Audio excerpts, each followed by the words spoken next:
ওপার বাংলার অভিনেত্রী ঋত্বিকা সেন শিশু শিল্পী হিসেবে কাজ শুরু করেছিলেন ৫ বছর বয়সে।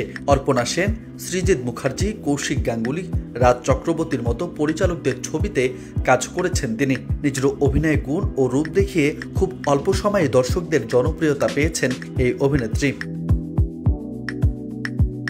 ২০১৪ সালে বরবাদ ছবিতে অভিনেতা বনি সেনগুপ্তের সঙ্গে জুটি বাঁধেন ঋত্বিকা সেন।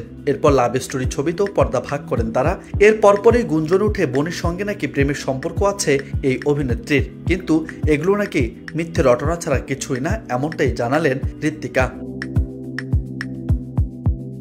সম্প্রতি ভারতীয় গণমাধ্যমকে দেওয়া এক সাক্ষাৎকারে ঋত্বিকা এমনটাই বোঝালেন, বনির সঙ্গে প্রেম নিয়ে যা রটেছে তা অনেকটা কুরুচিকর।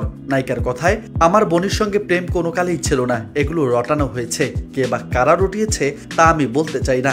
আমার পারিবারিক শিক্ষা এমন নয় যে কারো নাম নিয়ে কোনো সাক্ষাৎকারে উল্টাপাল্টা বলবো। ঋত্বিকা আরো বলেন, অনেকে বলে অতীতে বলেছে, খারাপ লেগেছে, আরো ভালো হলো।